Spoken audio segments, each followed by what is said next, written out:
So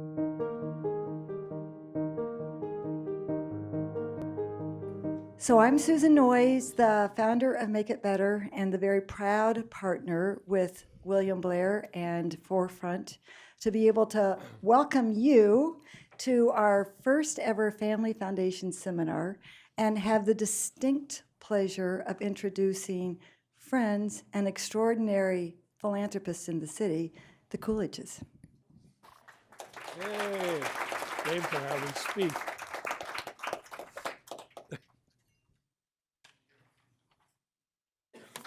Thank you, Susan. Excuse my voice. I just got over a cold. Everything's left but the frog. It's really a pleasure to see so many leaders of the community and philanthropists in the group. And thanks for coming to William Blair. We're very proud of our space here, and we're glad you get to share it with us. Today actually is National Philanthropy Day, and it's not well known, but it's very appropriate that we're having this event here. We have been at this business at William Blair for a long time. I got started early and worked my way up after 50 years at the firm to president of the foundation. So I was asked by Ed Blair, the managing partner, when I joined the firm, to go on the board of youth guidance. This was 1969, which I did, and I became president of the organization. And we as a firm have been doing this, our partners have been doing this for so many years that it's kind of ingrained in our DNA. I was lucky enough to run the firm for a little while, but the philanthropy has continued from beginning until now, and I've really enjoyed it all the way along. We have a lot of young people here that are getting engaged, and it's kind of my job and Laura Coy's job, who I'm going to introduce in a second, to inspire another generation of philanthropists and get people involved in the community and do the things that they enjoy, and hopefully help build the community the way it has been and can be. Personally, I've been involved in lots of things. I was a trustee at my college, Williams, trustee at the University of Chicago. I'm still a trustee at Rush Medical University. I was with the BGA for many years. I'm still on an emeritus status there and was president of that organization. And I've enjoyed every minute of it. Fortunately, I've had a great partner along the way, my wife, Connie, and she is just as active as I am, I think more in many ways. She got started at the Latin School with a great project. She started the adult education program and was the first one to put Siskel and Ebert together to do film appreciation. It was. In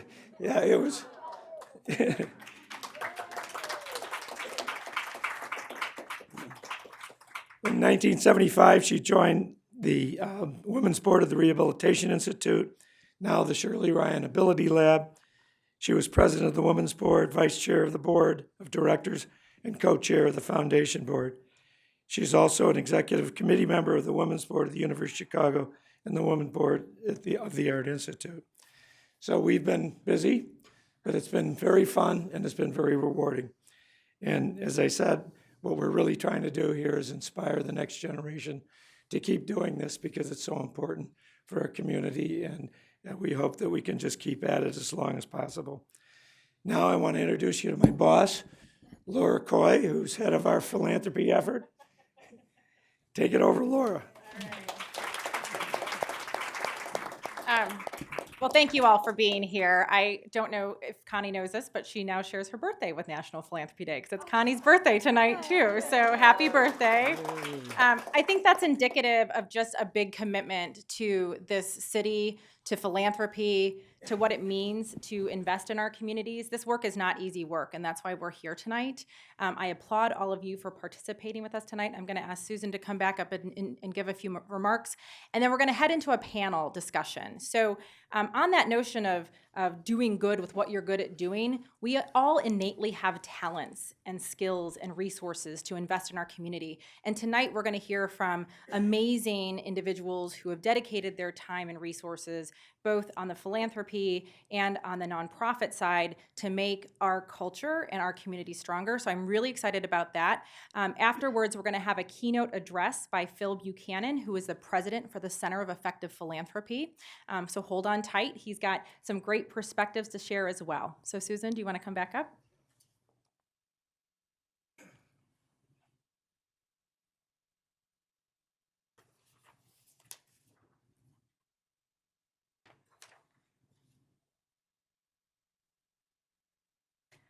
Actually, we're starting so late. I think we should just get straight to the panelists who have so very many good things to say. Yes. You have their introductions in front of you, and I would love for them literally to introduce themselves because they are the true stars of the event. All right. So we will start with King Harris. I'm King Harris, and I am president of the Harris Family Foundation and have been actively involved in philanthropy for, 40 years. We currently fund 140 different organizations, so we are very widespread. But through the years, thanks to the passions of various members of our family, and I would also like to point out, like Dave, I'm lucky enough to have a wife, Karen, who is active in many, many things in the city. We have made gifts that, in many cases, we think were transformative. Let me use a few examples. At both the Art Institute and the Museum of Contemporary Art, we were the first to establish major exhibition funds, which are absolutely critical to these museums in terms of how they operate. Oddly enough, as big as they are in the case of the Art Institute, and as successful as both of them are, these were the first major exhibition funds that they had. My wife Karen is passionately interested in music and dance, and she persuaded us to make a major gift to support dance at the Music and Dance Theater, which has really played a key role in building their audience. My mother was very interested in the Family Institute at Northwestern, family therapy. My niece Pam Sokol is on that board. My sister Kathy's interested as well. And my parents' lead gift established what is called the Betty Harris Center there, and we still actively fund not only their clinical programs, but their scholarship programs as well, something we're very proud of. Our family, the Harris family, on a broader scale, including my Uncle Irving's side of the family, has for 40 years been actively interested in early childhood education. Irving, my uncle, is probably one of the 2 or 3 leaders in this city, and certainly was a leader nationwide in building early childhood programs. We created the Ounce of Prevention Fund in our business boardroom, and it's gone on to be a big success. At the University of Chicago, my Uncle Irving established the Public Policy School, and recently we made major gifts to what is now the Irving B. Harris School of Public Policy Studies to help build their new building with a lead gift from Dennis Keller. Our gift was important, and also we helped them double the size of their program over a 4-year period. It's now I think the 3rd largest major at the University of Chicago, and every year we're graduating now 300 or 400 people who go into the public sector, hopefully, and do some very important things. Recently, we've made a lead gift to lymphoma research. Again, I point to my wife, Karen, who spearheaded that. Lymphoma research is critical. The University of Chicago has a wonderful program. And again, I think our lead gift was important there. Years ago, when my father was alive, he got very interested in the Illinois Math and Science Academy. And for many years, we were their largest giver on the outside. IMSS has become a terrific success. We still actively support their programs. So if I have any one comment to make, if you're going to make gifts, if you can afford it, make gifts that move the dial. One last thing, as I told Susan recently, my own particular passion is housing and affordable housing. I've worked with all kinds of organizations in the region on affordable housing. Actually, I'm looking at my working partner, Nancy Furfer, who's here tonight. And for 18 years, we've gone and really covered the waterfront in the Metro Chicago area. It's still a big issue. Like Dave Coolidge, I've loved doing what I do. I had a wonderful career in business, but to be honest, the last 20 years in the world of philanthropy, more rewarding, more interesting. Thank you so much. So well said.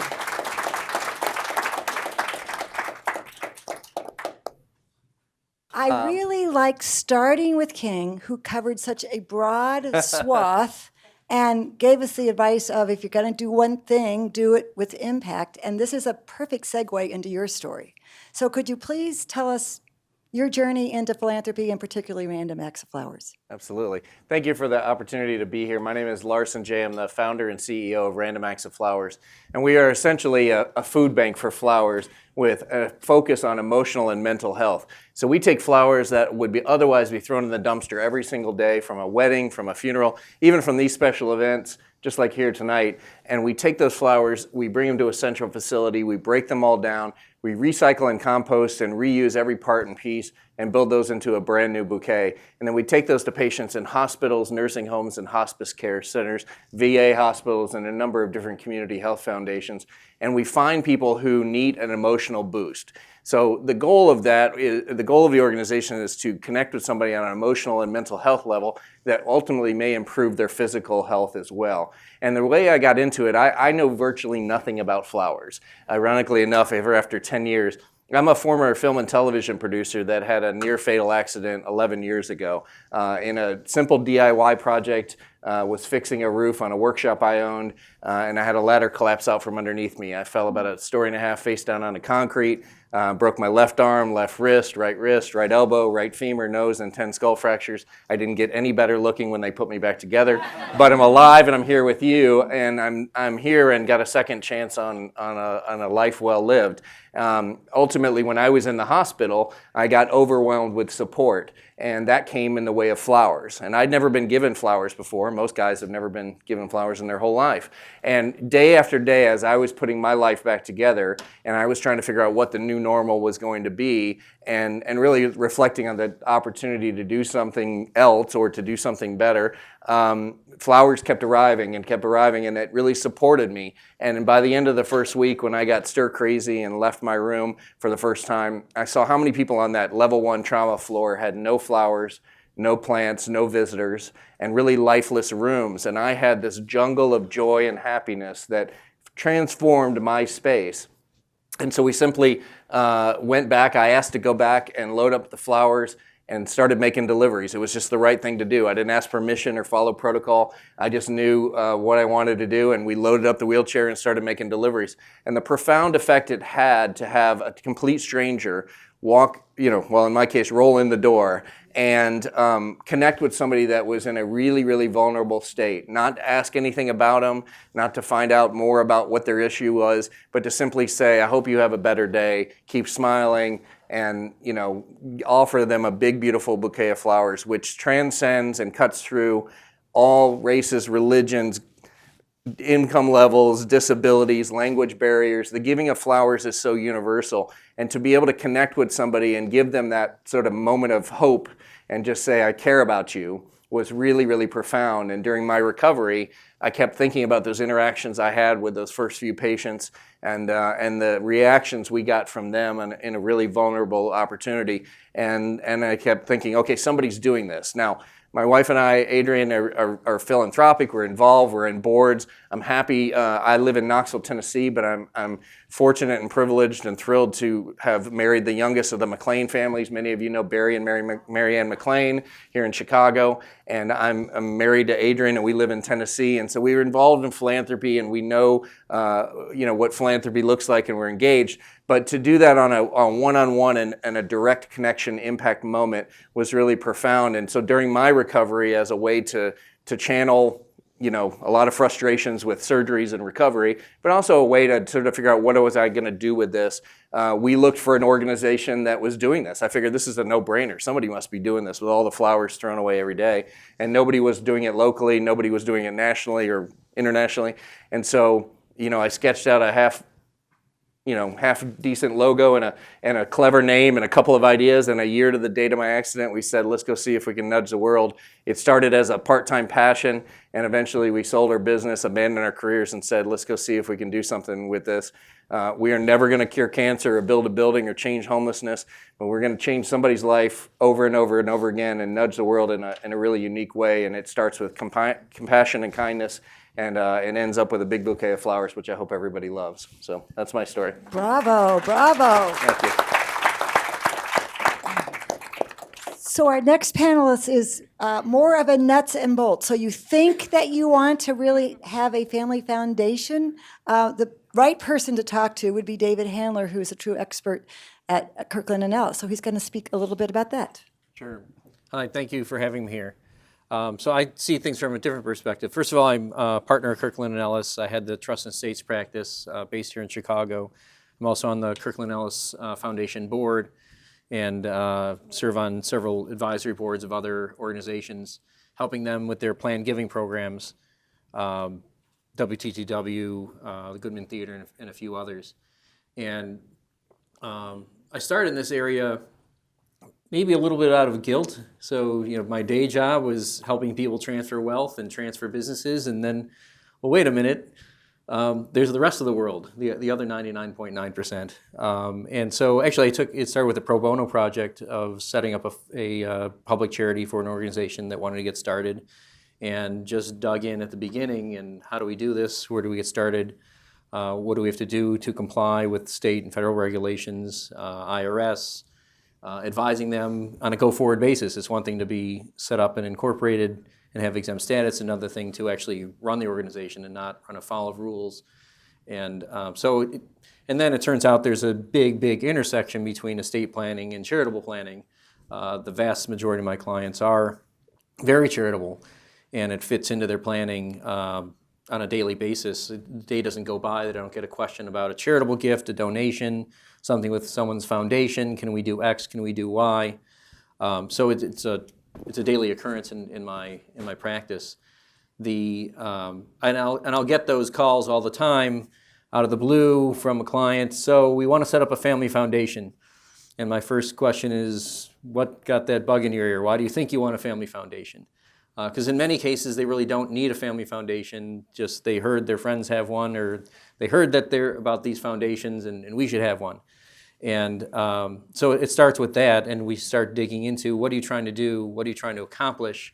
If your plan is to, what is your charitable giving like? What's the amount on an annual basis? What do you plan to do going forward? And if you're just giving out to charities, which is perfectly fine, you don't need a foundation to funnel it through. We can save you a lot of time and effort and compliance. But what do you want to do with it? Is there a purpose behind it besides having your name on the door? You can get all the recognition you want without a family foundation.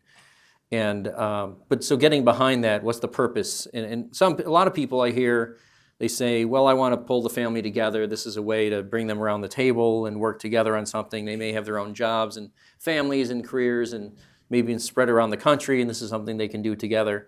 And that's true, I would say, to a certain extent. But I caution them, if the family's not in it, then they're not in it. And this isn't going to bring them together. Actually, I like to tell people, my estate plan is not going to fix your children. You had to do that part. So, and then the same thing is the foundation is not going to bring the family together. It can bring the family together, but that's not the tool to do it. I also heard someone, I was at a meeting with a client just a couple of weeks ago, and their accountant was there, and they're They have a foundation. They're thinking about ramping it up. And the accountant was telling them, this is a great way, to basically pay your kids. And if you need a job, and I said, this isn't the way to pay your kids and get a job. Your kids should have a job, and then this is the charitable piece. But if you're thinking about it, of putting the money in and then draining it as compensation for your kids, this is not what you're about. And you don't need to set this up for that purpose. And so often the conversation turns to, well, maybe all you really need is a donor-advised fund. A donor-advised fund is a way where if someone wants to make a large charitable gift, get the tax deduction today, dole it out over time to various charities, it's sort of an off-the-shelf approach, and you don't need to set up your own foundation. And they're very easy to do, and I'd say the majority of my clients that call me saying I would like a foundation end up going the donor-advised fund route. And then there's the other 25% or so that, foundation can fit. But I need to caution you, this is what it's about. It's not just SNAP. We have the Jones Family Foundation. There's incorporation with the state. There's a application with the IRS to get exempt status. And if you're truly charitable, those are never an issue. It's always when they're trying to do something that's not quite charitable that it is an issue. If you want to have an organization that gives scholarships where you get to pick among the grantees or give grants for travel, those need special approval. And one of my clients learned this the hard way when he told me, by the way, for the last 10 years, we've done about $30 million in scholarships. And the phone dropped for a minute, and I said, I didn't quite hear that. So you need advance approval from the IRS. And the reason is they want to make sure that the people that get the scholarships don't all happen to have the same last name as you. And the people that are going on travel, so it's travel and study. So the trip to Europe isn't your family. It's objective, it's non-discriminatory, it's on a charitable basis, and it all makes sense. But there's compliance. If you're going to fundraise, there's registration with the Attorney General. If you're going to fundraise in more than one state, there's registration perhaps in more than one state. Then there's the unanswered question, what if we just have a website and there's a click, donate now, donate here, do we have to register in 50 states? And so there's some open issues about that. But it's not, and then there's annual filings with the IRS. They want to make sure you're doing all the right things. There's prohibitions against transactions with the foundation. This is the big one that clients can mess up easily, and I warn them on day one. No transactions with the foundation. There's no such thing as a fair transaction with your foundation. So you can't buy anything from it. You can't sell anything to it, even if you gave it a deal. So here's this stock worth $100. I'll sell to you for $50. That's self-dealing. The IRS will tax you initially at 10%, and if you don't undo it, it goes up to 200%. So it's a double confiscation. In other words, don't do it. You can't borrow from it. You can't lend from it. Just flat out no transactions. This is your separate foundation. It's going to do charitable things. It's not going to support your children. This is your other source of funds. That's for everything else that you want to do. I was actually on a call today. A client wants to actually leave potentially 100% of his business to a charitable organization. You'd think that would be easy. You just want to leave it to charity. It's not. There's a lot of issues about charities holding, and foundations in particular, holding operating businesses, active businesses. There was actually a change in the new tax law people refer to as the Newman's Own regulation, because as you know, Paul Newman had Newman's Own, and then he left that company to a foundation, and there's a rule. The foundation had to sell it, had to do something with it, not own it after 5 years. They got an extension to 10 years. And just before the 10 years was up, they got a law passed in Congress to say, if you fit this square little box that very few will fit, but they happen to fit, the foundation can continue owning it indefinitely. But I think there's a 0.001% of people that will fit those requirements. So there's a lot of compliance. It's not a simple thing to do. There's ongoing. And one thing that people trip up very easily all the time, so we need to get receipts when we give to charities if you want your tax deduction. You have to get a receipt from your own foundation when you give to your own foundation. If you don't, and you are audited, they will deny your deduction. Doesn't matter. But it's my own foundation. it's Okay, thank you so much. That's a lot to think about. And Dorri McWhorter is representing the YWCA, which has done some extraordinary growth in very innovative areas, and family foundations have played a little bit of a part in that too. So please talk about your own journey. Sure, I will. I'm not being rude. I wanted to give you all a little insight around my philanthropic journey, and I wanted to share with you a letter that I wrote to Santa Claus when I was 11 and a half years old. Now, do not judge me. I know that's kind of old, but I was a hopeful child, and I'm still a very hopeful adult. But I think it will give a little insight into that philanthropic journey for me, starting at a very early age. I know some friends have heard this before, but the letter is, Dear Santa. I put it on my phone because it literally will disintegrate if I touch it anymore because it's so old. But Dear Santa, how are you? You'll never believe what I want for Xmas. Just 3 simple things. 1, to make everyone alive today be okay. 2, to give me a little something like a picture of you to show people you are real. If you have a picture with you now, please give me one if possible. 3, this is a big one. What I want is for you to ask my parents if I could be their accountant for 1 month. It won't cost them a thing. Well, maybe a few $100s, haha. I just know I could do it. They can trust me. I just know I can do it. Please ask them for me. If they say no, please ask them to give me an explanation why or why not. I could start January 1st, 1985. Please have them see me for more info. Thanks, Santa. Love, your friend, Dorri McGee at the time. P.S. I left you a sucker. Right back, please.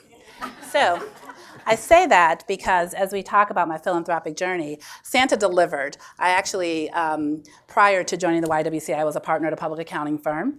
But I left the firm, and having served on the board at the YWCA for 8 years, I decided that I wanted to commit my time full time as we were going through a CEO transition because the organization was really on the decline, and decided that I wanted to be able to lead the organization, and had some ideas around how I could do it, because I do believe that, I think as King mentioned, my passion was absolutely, I actually loved being a CPA, but my passion to help people started really early. And so I thought that by going to the YWCA that I could actually do both. I could run the organization like the business that it is with a lovely nonprofit tax status, as well as make a tremendous impact. So really combine those two things.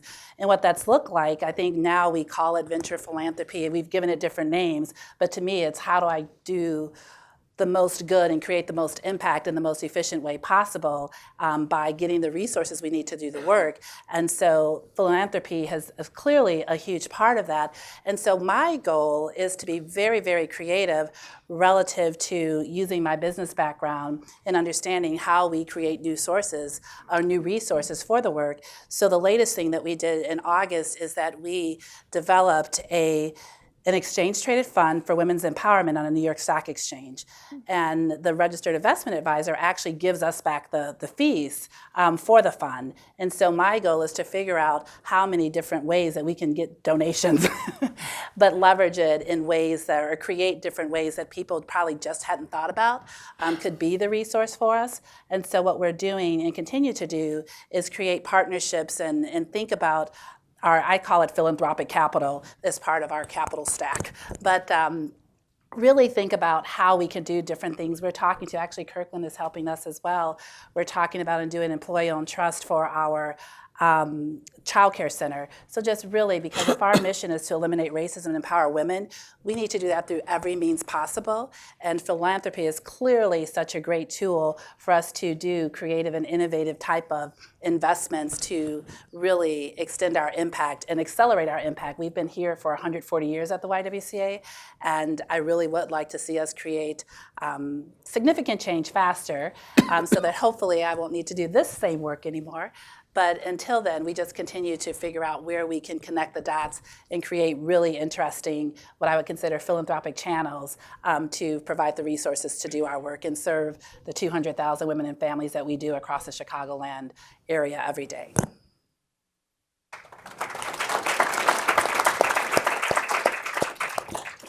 And I really love that venture philanthropy reference because that's exactly what the Hanley Family Foundation, that was their lens when Amanda and her husband set it up. So please tell us about your journey.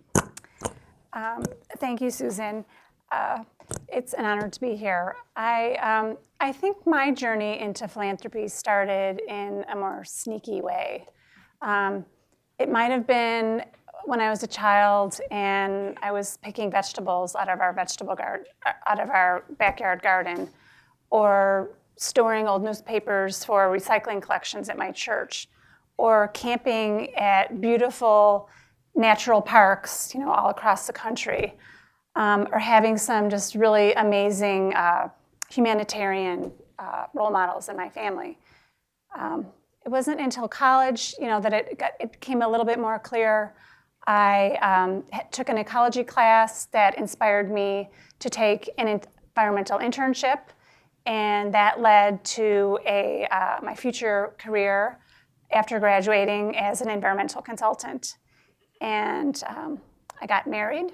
I moved up to the North Shore, and I kind of, shifted into raising 4 kids and, building a healthy home. But then, I started to feel kind of restless. There's a lot of problems in the world.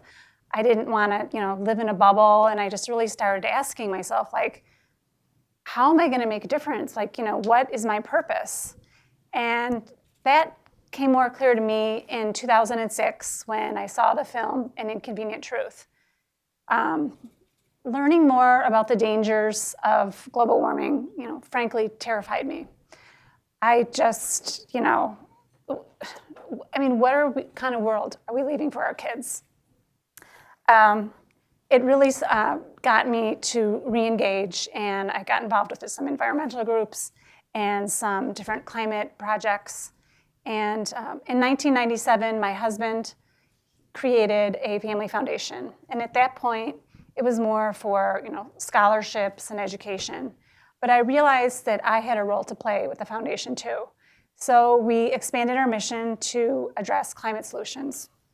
The urgency of climate action has continued to build with dire scientific studies. The Pope urging us to hear the cry of the earth and hear the cry of the poor. Our president assaulting nearly every environmental protection, and Paris commitments that must be met.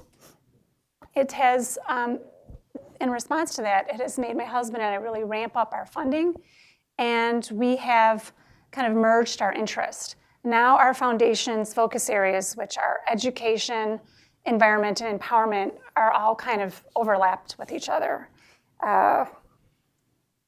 Currently, we are granting about $1 million each year. And in the past 5 or so years, we have supported 50 or more organizations and efforts. We are still an early stage foundation. It's just us. We don't have any staff. And we believe there are many levers of change. And we are supporting a wide variety of groups and projects. Some of them are local, some of them are national, and some of them are global. And this includes, and this is a long list, so bear with me, climate advocacy, sustainability education, clean energy, sustainable agriculture, environmental justice, corporate accountability, responsible investing, democracy protection, and the empowerment of women. I have to say, I love all of it. And I just feel so blessed to do this rewarding work. It's been a fascinating learning journey. And, as we continue to grow and stay at it, our foundation will continue to evolve. That's fantastic. I think, thank you, Amanda. Like I said, giving isn't easy. And I think the one theme that I've heard in all of these journeys is the word purpose or purposeful, right? And the intentionality behind either the complexities of the vehicles or choosing a focus area. Susan and I have some questions. We also want to make sure that everyone here can ask some questions. But I thought I'd actually start with you, Amanda, because I think, as you've developed these focus areas, I think one of the hardest things to do then is to actually find the organizations to support, right? So you found your passion, and you knew that the 3 E's, as I call it, those Yes. are your issue areas. How do you then go about finding organizations to partner with? Okay. First of all, I just have to say I was cringing at like all of the talk of self-dealing with foundations. That is not how we work. We are very hands-on.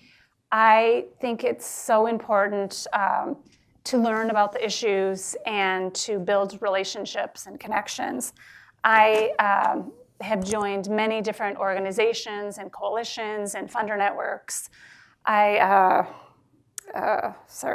I'm constantly attending talks and conferences and taking tours.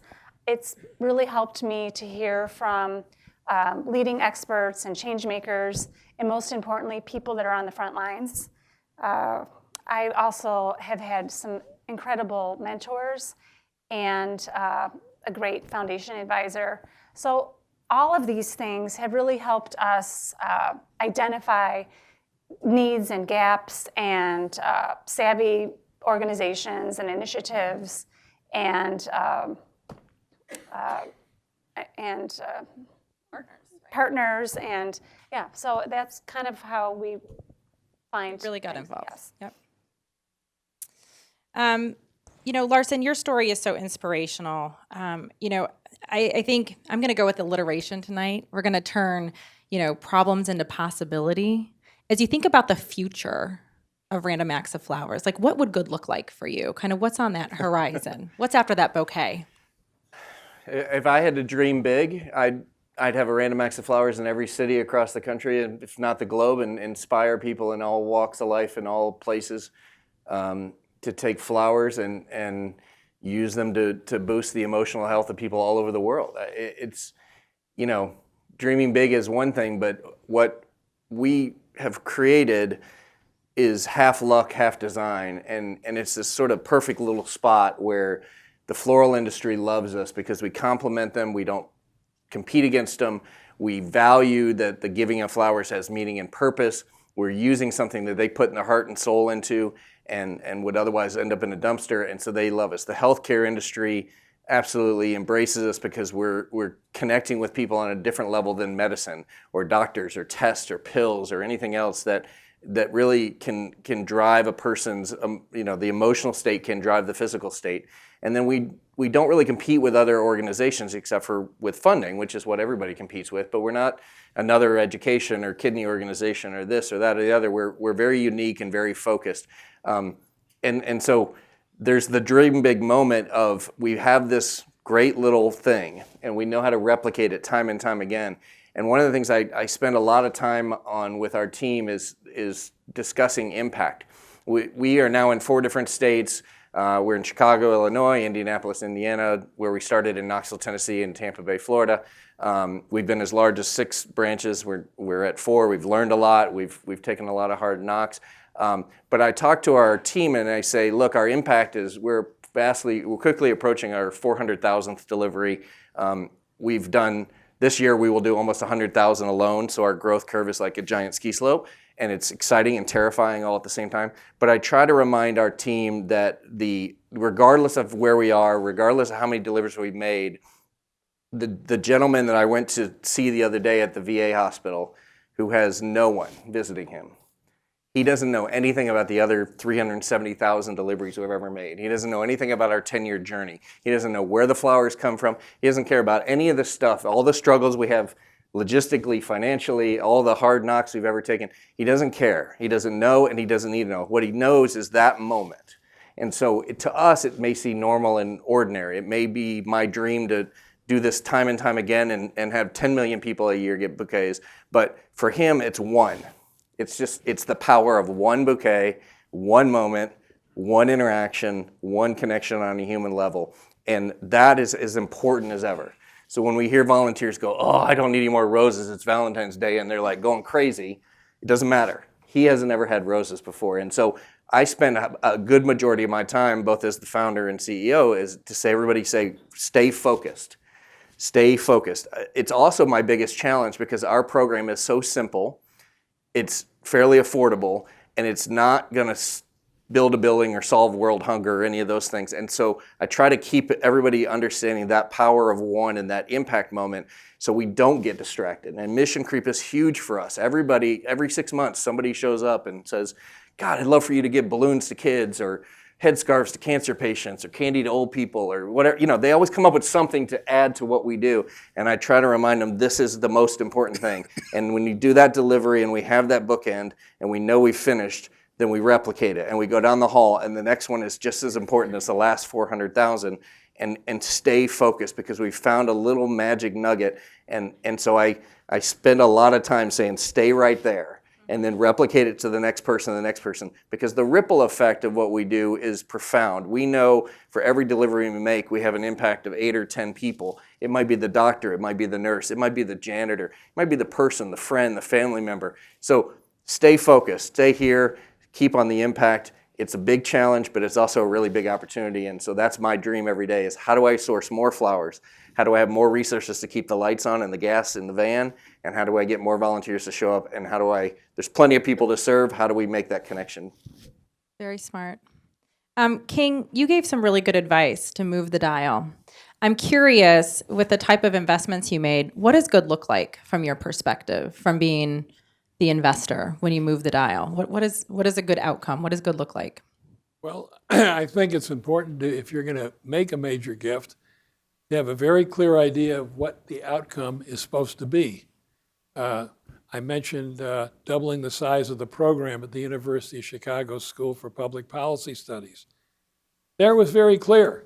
We knew how many people were in the program. We wanted to double its size and its impact. We knew they needed a new building because they were totally out of space. It's easy to do. I want to veer off for a minute and mention one other thing. I think writing out checks is nice if you can afford to do it, but being actively involved yourself is what really counts. And I think listening to the other accounts here today, you see that makes all the difference. With all the money that we've given out as a family, our family members are really activists.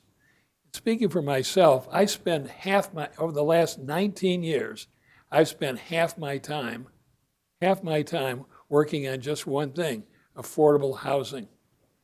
And in that 19 years, along with Nancy Furfer over here, we've met 100 mayors. We've talked to housing experts in this region. We have been actively promoting housing policies which have really changed the face of affordable housing in northeastern Illinois. I'm currently chair of the Illinois Housing Development Authority Board. I wouldn't be if I hadn't been so active in this field. But again, the joy I get is watching system change, not watching receipts come back from checks that we've written. Excellent. I'm going to dovetail a little bit on that notion of activism.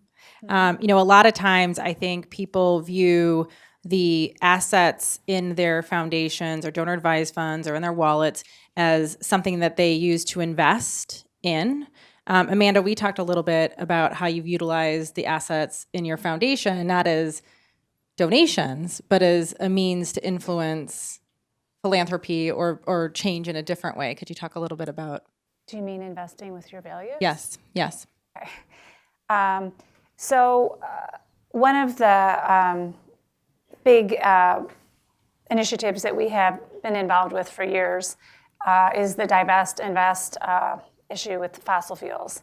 And that really kind of opened my eyes on how you can use your money. And we know that, for example, in our foundation and with some organizations that we've worked with, it's really important to invest in things that are in alignment with your mission and to try to, for us, to screen out things that maybe undermine your mission. But we are we have a strong emphasis on ESG investing and impact investing and making a difference not only on the grant making side, but also in that sometimes black box. What are you doing with the rest of your money? And I think it kind of goes hand in hand. And I feel it doesn't make any sense to be supporting the solutions but investing in the problems. You're actually using the assets in your foundation portfolio to Yes, make. we have a lot of investments in sustainability, and like I said, we use ESG screens, and we're doing some impact investing. So there's many levels. Living your values. Well, again, we wanted to have some time for some Q&A. We did invite our panelists to provide a nugget of advice, right? So how can we all make a bigger impact? What would you do to make an impact? Or how could our audience make a bigger impact with our philanthropy? And maybe we could, I'm putting you on the spot again because you're sitting to my left, but we can kind of work back down to Susan. We'll do some Q&A after that, if that works. Let's see. I mean, I think sometimes people think you need to be a big foundation to make a big difference, but I feel that you don't have to be big to be mighty. I think family foundations can be very nimble, can be very innovative, and sometimes larger funders tend to fund the usual suspects, and there's a lot of really important groups that might be niche or small scale or a little bit just out of the ordinary. And I think when you invest in kind of the not obvious players, that your money goes a long way. I forgot to mention earlier, one of the investments that we've made is with the University of Dayton. We helped found a sustainability institute. And one of the reasons we did that is because my husband, is a very devoted alum, and he's on the board, and he wanted to make a gift. But I was really impressed in how they really embraced their mission. They walked the walk, and they were very devoted to environmental stewardship. And I think when we made our investment there, it went a very long way, because it wasn't going to Harvard or it wasn't going to San Francisco.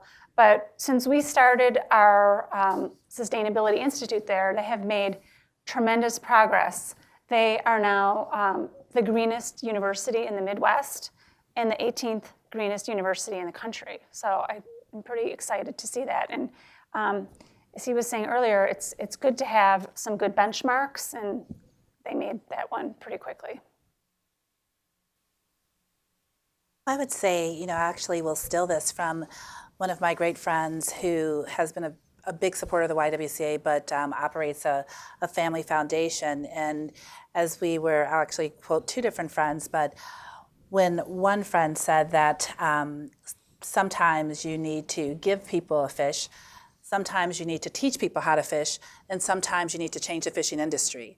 And I think that there is a perspective there that's really important, because sometimes, particularly when I talk about some of the innovative things that we're doing relative to venture philanthropy, I don't ever want to discount the other methods of making impact, because they all matter. The question is, what do you want to do? And then who can you do that with in partnership, because everyone isn't ready to change the fishing industry. And so I think that that's really important to understand what type of impact can be made with the way you want to create that impact.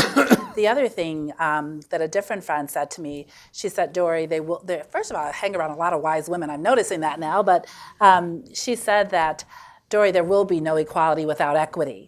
And I thought that was so fascinating, because she is, of course, a business person by background that led to her personal resources. And so she really, in partnership, started helping us think about how do we create equity in communities that we serve, so that they have an opportunity to truly create true different economic situations for their families, and what that really looks like.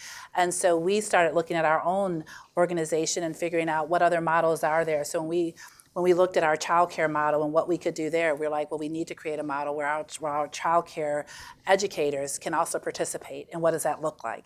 And so it really forced us to think about where can we create different models and new ways of thinking, and have our philanthropist investors come along with us, because these models take investing. I should mention too that even when we created the ETF, it was the Rockefeller Foundation who initially seeded the registered, then also the registered investment advisor, who is a nonprofit itself.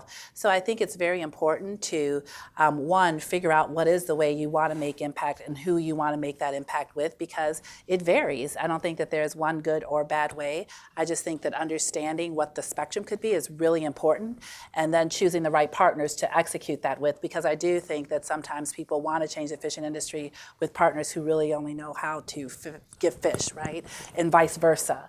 And so I think it's important to straighten that out. But then I also think that really being, I think King mentioned, at the table to really figure out how we create impact together, because at the end of the day, even though I know you can probably come up with amazing structures, but the goal is to create impact. And I think to the degree that we could figure out how we can do that and what that really looks like, that's the goal that we're all trying to accomplish together. Right. And picking up on that point, you're right. I tell my clients, I can build the house, but you've got to fill it. You've got to do something with it. I take King's point. Writing checks is one thing, and if that's what you're going to do, you don't need a foundation. You can just write checks. There's a line from a song, actually by the late George Michael, "Charity is a coat you wear twice a year." And if that's what you're thinking, that's a very different direction versus having a purpose. What is your purpose? And if you develop one, those are the foundations that survive and that the families do get involved in. And if it's just writing checks to various causes, then it's just something we do.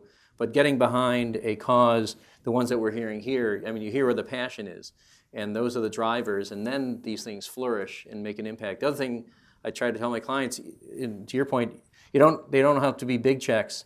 You can make a big impact on a small charity. $10,000 to certain organizations is the biggest donation they've ever gotten by tenfold. And suddenly the doors are open, they can do a million things. I guess 11 years ago now, my oldest daughter, she had her bat mitzvah, and I told her, you should maybe give some of this back. And instead of just, giving a check to, some charity, we went online. There's an organization called School Choice, and they've got a website, and you can find thousands of schools online. And we found a school, and a class was looking to buy this one book so the whole class could read it. Actually, it was about Anne Frank. And so that was her donation. She's going to buy the book for the entire class. And it made a direct impact. So it wasn't so much the money, but she got the feeling that you get and the reward you get. And so it comes back to the passion. Well said. And I think it's a matter of teaching, starting early, and teaching your children mores and values to live by. And that helps to set the tone for what they will become as adults and their sense of responsibility of giving back in the world and what their passions are. But I think it starts in the home. I think that's really important. So I'm going to take a little bit different approach.